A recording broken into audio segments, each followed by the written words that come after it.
vamos a agradecer además a la Red de Mujeres en Diálogo Ambiental. Quiero agradecerles por la existencia, porque realmente trabajar en esta red de diálogo con tantas personas, con tanta energía para el mismo lado, sinceramente es muy, muy positivo en estos tiempos tan difíciles que hemos estado pasando a nivel mundial y también, por supuesto, con la pandemia a nivel nacional. Les voy a compartir una breve introducción, una breve presentación de algunas imágenes de la red, a ver si podemos lograrlo, y después voy a hacer otra pantalla con el contenido de esta charla. Allí se ve. Esta red de mujeres es una red de diálogo. En primer lugar es una red de diálogo, ¿no? Una red de diálogo que venimos construyendo para mejorar las relaciones económicas, queremos mejorar las relaciones sociales, queremos mejorar las relaciones ecológicas, tal vez la música está un poco fuerte.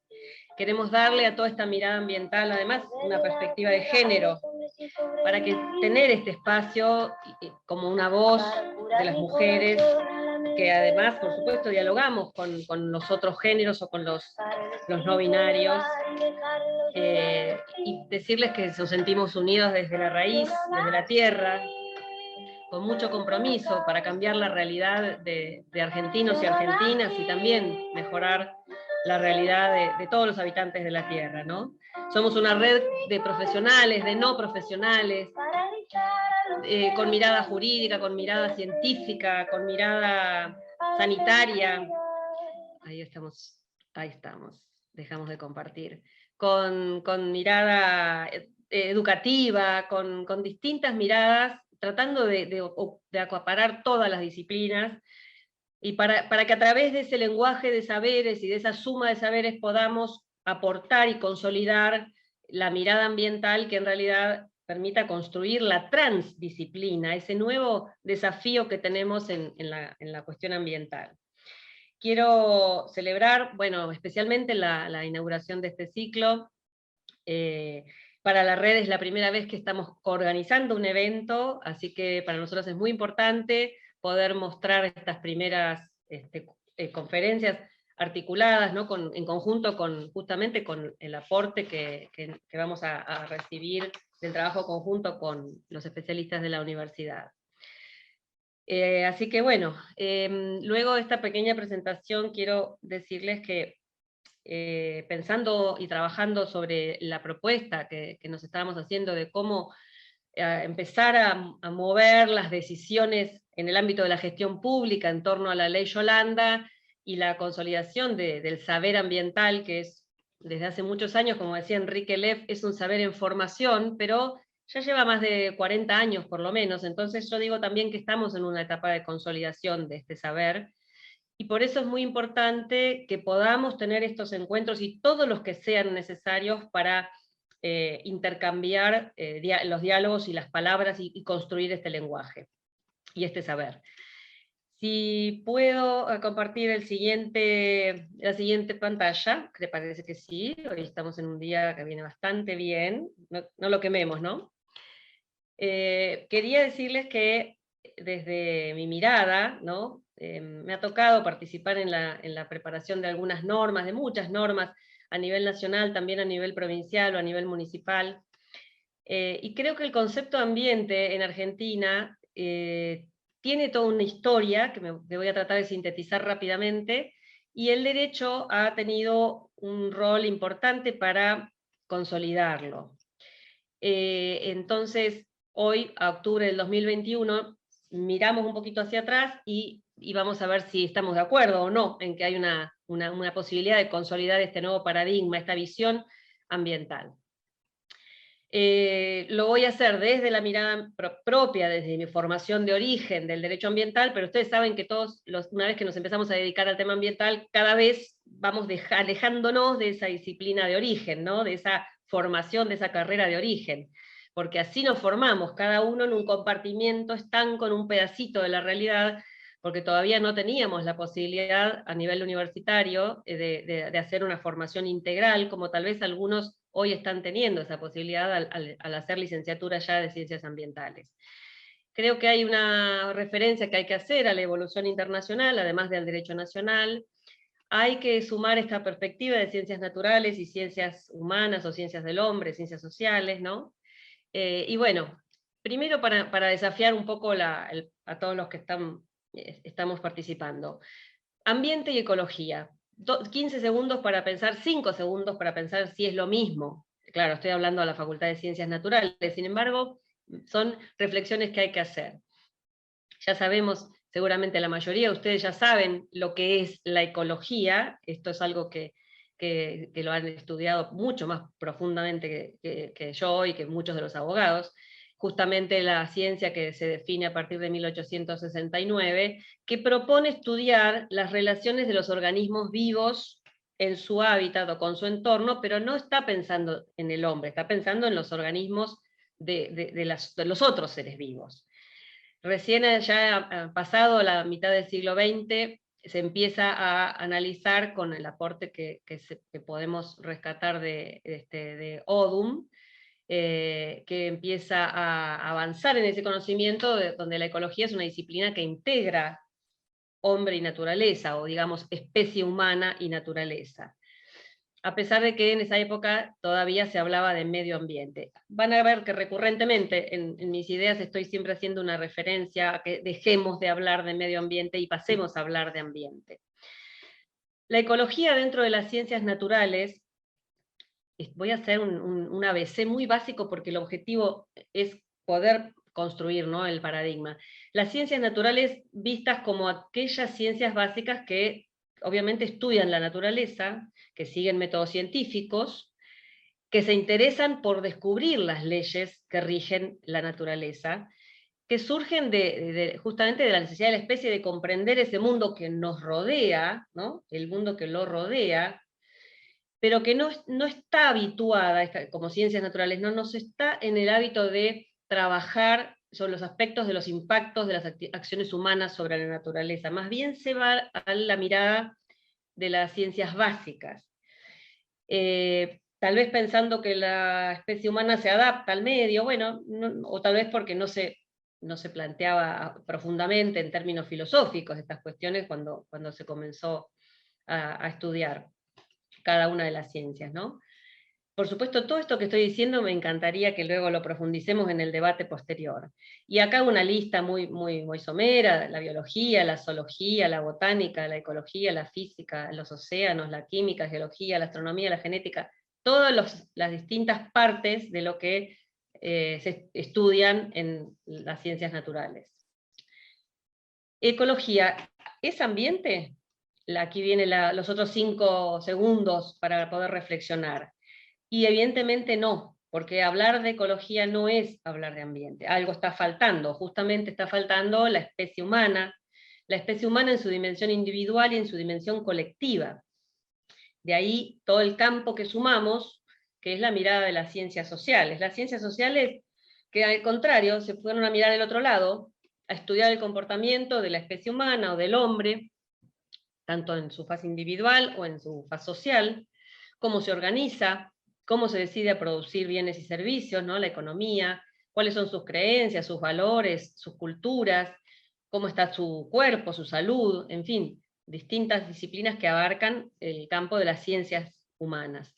Es decir, estos aspectos tangibles o intangibles también que se intentan estudiar en base a métodos científicos, aunque métodos que son propios de las ciencias sociales. Siempre ahí hay una discusión, ¿no?, entre los métodos científicos de un campo y del otro. Pero evidentemente, ¿a qué nos estamos refiriendo? Acá está todo el andamiaje de carreras y de estudios de economía, sociología, ciencia política o derecho, que lo pongo cerca, a la antropología, la geografía, la historia, la ciencia y la tecnología, ¿no?, todos los distintos aspectos que hacen a las relaciones en la especie humana, en sus distintas formas de organización humana, y que van determinando lo económico, lo cultural, lo tecnológico, lo político. Es decir, por lo menos esto lo podemos abarcar en 3 ejes, ¿no?, todo lo que es científico-tecnológico, lo social o cultural, y el eje económico, y en lo social incluimos o podemos poner en esos tres agrupamientos de este campo de lo social, la organización política o institucional. Entonces, ¿de qué hablamos cuando hablamos de ciencias ambientales? ¿De qué hablamos cuando hablamos de ambiente? De tratar de ver cómo se dan estas relaciones entre ciencias naturales y ciencias del hombre, o ciencias de la especie humana, o ciencias sociales. Fíjense que estoy usando, yo mismo estoy reflexionando a medida que hablo, ¿no? Cómo estamos construyendo este nuevo paradigma cada día. Cuando, por un lado, en la naturaleza, ¿qué le decimos a los que tienen que hacer el estudio de las ciencias de la naturaleza? Que tenemos que avanzar en estudiar los impactos de las actividades de la especie humana en la naturaleza. ¿Cuáles son las alteraciones y los impactos? Los riesgos ambientales probables, los daños, cómo se miden, cómo se estudian. Ahí hay una cantidad de métodos y de profundización de temas. Yo estoy llegando a estas conclusiones después de muchos años de haber tratado de hacer gestión pública y, por ejemplo, ver cómo medir el daño producido por un depósito de residuos peligrosos en un terreno. Entonces he contratado consultoras, en otros casos llamaba a los especialistas, en otro caso teníamos equipo, por ejemplo en un municipio teníamos equipo propio, bueno, pero ¿cómo lo medimos? Entonces para unos era solamente limpiar la superficie del suelo, para otros había que por lo menos limpiar 6 metros del suelo para abajo, porque ese depósito de residuos peligrosos podía afectar, para otros había que llegar hasta la napa, o había que limpiar la napa. Todos estos demás son casos reales, casos que han llegado a la jurisprudencia, ¿no? Hay un caso muy antiguo en la capital federal de una contaminación a la napa de agua por nafta. Bueno, digo, muchas veces esta parte de los estudios no estaban considerados en las ciencias naturales. Por otro lado, vamos a pasar rápidamente a lo que nos pasa en las ciencias sociales. Estudiamos el derecho que inventamos, los abogados, la abstracción que significa muchas veces el deber ser que plantea la ciencia jurídica. Otros estudian la realidad o estudian el pasado, ¿no? Como lo que puede ser la arqueología, el futuro, pero ahí no estudiamos, en el campo de las ciencias sociales, no estudiamos prácticamente a la naturaleza, y ahí es donde está nuestro déficit, que pretendemos que la economía puede funcionar sin registrar que economía y ecología son primas, porque ahí los ritmos de la naturaleza no están considerados cuando las ciencias económicas se plantean crecimiento infinito, aumentar el consumo para satisfacer, ojalá fuera para satisfacer necesidades, nunca es solo para eso, porque también hay ambiciones, ¿no? En función de la desigualdad social, de la ambición a veces de riqueza. ¿Cuáles son los límites que tenemos que admitir que la naturaleza tiene y la que nos está marcando hoy? ¿Cuáles son todos esos límites? ¿En qué componentes se dan? ¿Cómo impactan las interrelaciones? ¿Cómo afecta no sé, un glaciar que se derrite en Groenlandia, los glaciares de Groenlandia que se están derritiendo? ¿Cómo afecta todo el ecosistema planetario? Y esto hoy lo estamos viendo, porque antes era una cuestión teórica que había que salir a hablar, parecíamos casi, no quiero decir evangelista porque parece una imagen, ¿no? Parecíamos falsos profetas, hablando de cosas. Bueno, hoy todo esto es una realidad, todas estas diferencias son una realidad. Bueno, voy a tratar de ir más rápido. Entonces, hay una evolución de la cuestión ambiental, que anteriormente era una mirada bien antropocentrista en el siglo XIX, bien con el hombre, la especie humana en el centro de las miradas, desde el ser humano hacia el entorno, por eso siempre se hablaba de medio ambiente, porque es lo que está fuera del hombre, desde el ser humano hacia el mundo, ¿no? El hombre, la especie humana no se veía parte de, sino dueña y señora de. Desde el ser humano, ahora diríamos, hacia su propia destrucción, porque esa falta de mirada integral, ese no sentirnos naturaleza, es lo que ha llevado a que hoy muchos autores y muchos pensadores están hablando del antropoceno como la nueva era, donde estamos siendo testigos y actores de la propia destrucción del hábitat, y por lo tanto poniendo en riesgo nuestra propia existencia. Ambiente no es medio ambiente, y este término es importante resaltarlo, tanto por su historia, por esa mala traducción que siempre hemos hablado, inclusive con compañeras de la red, cuando se hablaba de environment, mal traducido. Ambiente es una cosa y el entorno es otra, y no hay que cansarse de repetirlo, porque ¿qué pasa?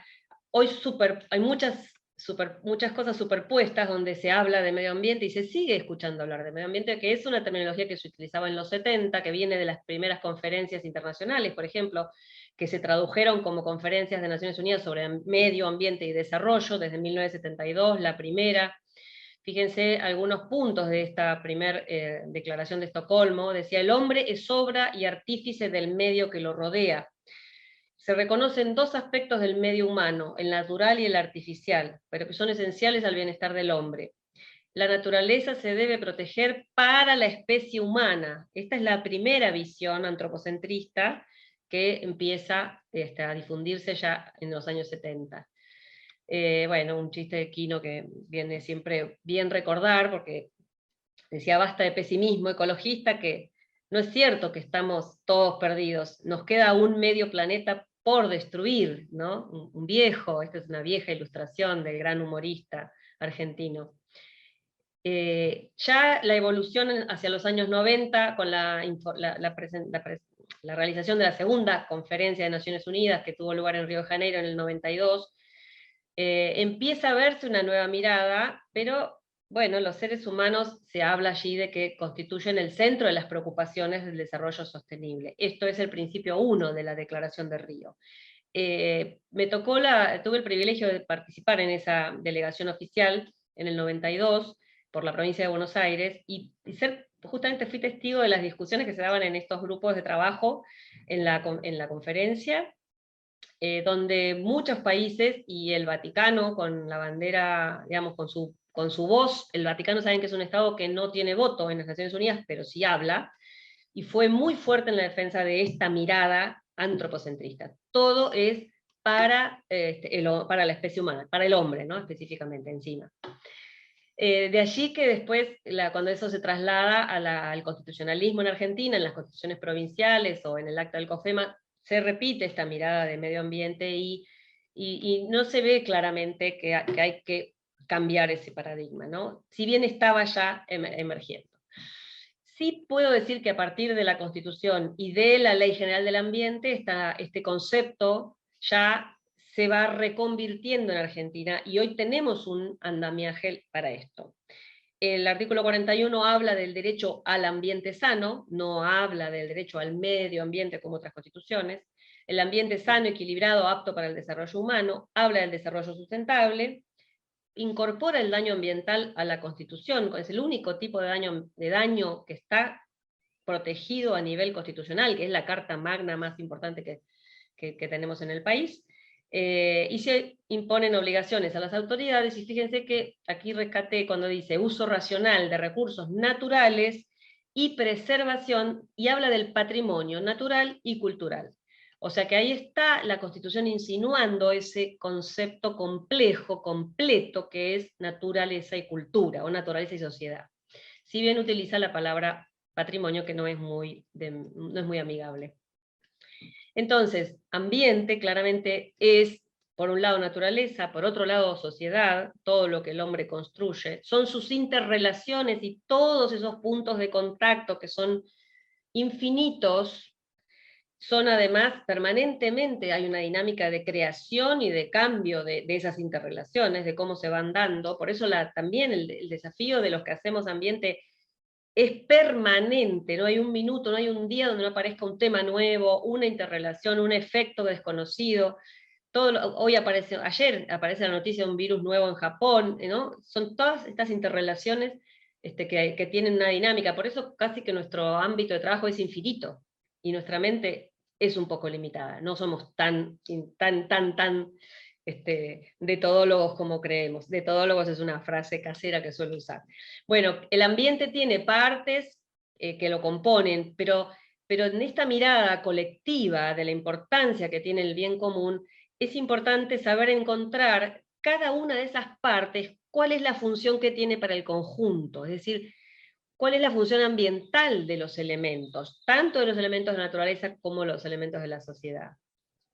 La metaética que nos planteamos es una interrelación armoniosa, es una interrelación equilibrada, y eso es la sustentabilidad, ese es el nuevo paradigma ambiental. Cómo hacer una sustentabilidad en los tres ejes, social, económico y ecológico, de manera respetuosa, armoniosa y con los valores que tenemos que llevar adelante, ¿no? El paradigma de la complejidad. Por eso, bueno, acá están un poco una esquemita de lo que son las partes del ambiente, el subsistema social, el subsistema natural, que ya lo hemos mencionado, así que lo voy a pasar rápidamente. Les decía también antes que el fundamento, digamos, principal del ambientalismo hoy tiene un apoyo muy fuerte en el derecho ambiental, por eso la Ley General del Ambiente consolida este concepto ambiente, que tiene, por supuesto, su raíz en el diálogo con los sectores científicos, desde el artículo primero que habla del ambiente, desde la especie humana que se protege, pero no solamente la especie humana, también la naturaleza, está todo en el concepto de la ley, los objetivos, etc. Bueno, otro día hablaremos de derechos si es que no se quieren, para no aburrirnos hoy. ¿Qué es lo que se logró a partir de todo este camino de ambientalización, de consolidación del derecho como rama jurídica y de la incorporación? Que además se pudo introducir la cuestión ambiental con esta mirada en el nuevo Código Civil y Comercial. Se apoya el Código Civil y Comercial. ¿El código qué es? Regula todas las relaciones civiles y todos los contratos comerciales en el país. Por lo tanto, apoyarse en la conceptualización de la Ley General del Ambiente produce un salto cualitativo que tiene que traducirse a la realidad, pero por supuesto es la visión, ¿no? Es hacia donde la sociedad quiere ir, respetando la naturaleza. Les marco solamente dos artículos que son los más importantes. El 14, cuando dice que el Código reconoce los derechos individuales y los derechos de incidencia colectiva, y que la ley no ampara el ejercicio abusivo de los derechos individuales cuando se pueda afectar el ambiente y los derechos de incidencia colectiva. Y el 240, que bueno, efectivamente nuevamente repite que no se tiene que alterar la sustentabilidad de los ecosistemas, y se menciona flora, fauna, biodiversidad, agua, valores culturales y paisaje, entre otros. Estoy segura que esto no salió en los diarios. Esta parte seguro que no salió en los diarios. Bueno, por supuesto la Constitución lo concibe como un derecho deber, pero bueno, vamos a ir, no habla de medio ambiente, la mirada jurídica aporta esta visión de equilibrio entre los ecosistemas, y además la visión de la intergeneracionalidad. Por eso hoy tenemos la suerte de que los jóvenes tienen un rol tan activo entre los movimientos políticos en el mundo. Entonces, en síntesis, ambiente no es ecología, no es medio ambiente, es interrelación armónica entre sociedad y naturaleza, es sustentabilidad en las relaciones, incluye al ser humano, pero como una parte más, y lo incluye no tanto y no solo como individuo, sino como colectivo. Por eso es muy importante la visión de que se incluye al pueblo, se incluye la mirada de la justicia social en esta mirada integral, cuando hablamos del ambiente con la visión que nosotros tenemos de nacional y popular. Vamos a dejar de compartir acá, y ya como para ir terminando un poco las ideas del día de hoy, no sé cómo estamos de tiempo, pero lo único que quisiera agregar es una referencia más concreta a las leyes, la ley Yolanda, y su interrelación con la nueva ley de educación ambiental. ¿Están ahí o estamos un poco dormidos? ¿Ya saben lo que es la ley Yolanda? Sí. Algunos sabrá. Bueno, la idea era hoy poder concluir hablando de la relevancia de la ley en la nueva construcción del paradigma, ¿no? Entonces, como Red de Mujeres, tuvimos la suerte de participar además en la sanción no solo yo, que en el Senado, sino otras compañeras de la red, en la sanción de las dos nuevas leyes que se han sacado en estos últimos 2 años, sobre educación ambiental, y anteriormente la de cambio climático, también la ley 27.520, hemos participado, hemos podido hacer nuestros pequeños aportes como asesores, de asesoras, para que salieran estas leyes. Aquí tienen el nombre de algunas de las compañeras que han estado desde el primer día trabajando para construir esta red, y bueno, ¿qué dice la ley? No me pasé, ¿no? La ley de educación ambiental, la ley Yolanda. La ley Yolanda, saben que tiene un número, por las dudas lo digo, 27.592. La ley, la importancia que tiene es que es una política ambiental o una política nacional que se transforma en legitimada. Al estar en una ley se considera legitimada por la sociedad y por los grupos políticos mayoritarios, que son los que están votando en ese mecanismo que nos permite la democracia, votando a partir justamente de haber tenido el apoyo popular. Entonces, esa es la importancia de que eso esté en una ley? Es un objetivo importante, nuevo de la política nacional.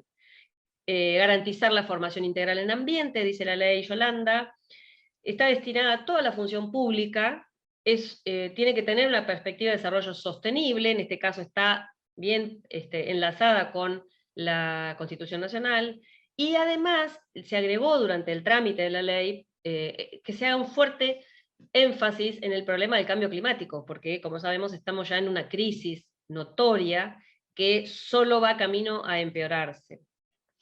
¿Qué significa hablar de la función pública? La ley Yolanda lo aclara bien y se refiere al Poder Ejecutivo, al Poder Judicial y al Poder Legislativo de la Nación. Es una ley que está destinada al gobierno nacional. Sin perjuicio de esto, la mayoría de las provincias ya están adhiriendo, ya están sacando sus leyes, y por lo tanto esto va a tener una gran difusión en todo el territorio nacional. La ley prevé que el Poder Ejecutivo designa la autoridad de aplicación, que ya fue designada, es el Ministerio de Ambiente y Desarrollo Sostenible de la Nación, en función de los lineamientos que tenía que definir, que ya se han definido. El objetivo de poner en marcha las primeras capacitaciones ya está prácticamente cumplido. A través del INAP se ha organizado esta capacitación para los funcionarios de distintos niveles, y ahora también tiene el Ministerio de Ambiente la responsabilidad de organizar la capacitación para los máximos niveles de los 3 poderes del Estado. Es decir que hay un responsable de llevar adelante esa formación ambiental. Decía Yolanda Ortiz, con quien también tuve una hermosísima amistad. Yolanda fue la primera secretaria de Ambiente de la Nación Argentina y la primera mujer, además, en Latinoamérica, allá en el año 73.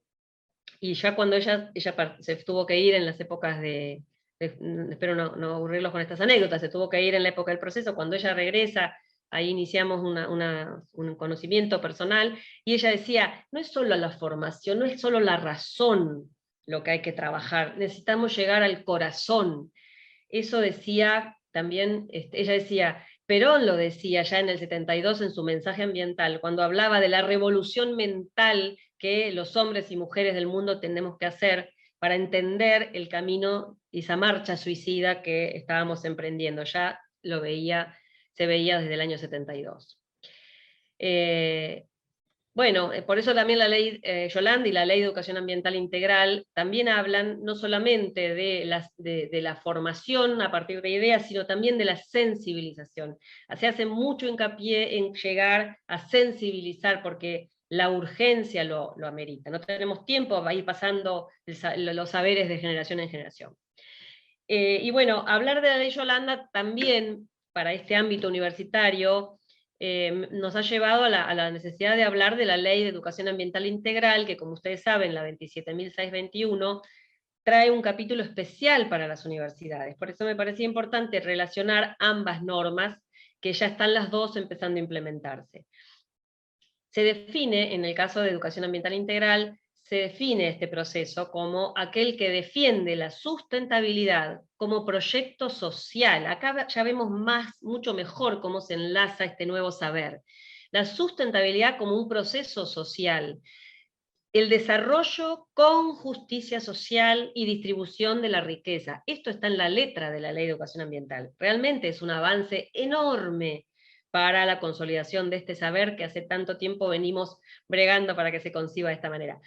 Además, la preservación de la naturaleza, por supuesto. También está prevista la igualdad de género entre los contenidos, justamente el concepto, la protección de la salud, la democracia con participación, que no es la democracia representativa del siglo XIX, es la democracia del siglo XXI con participación ciudadana, y el respeto a la diversidad cultural. Es decir que este desafío que pone en marcha la nueva normativa nacional, esta nueva política ambiental que se consolida, sin duda responde a esta mirada integral.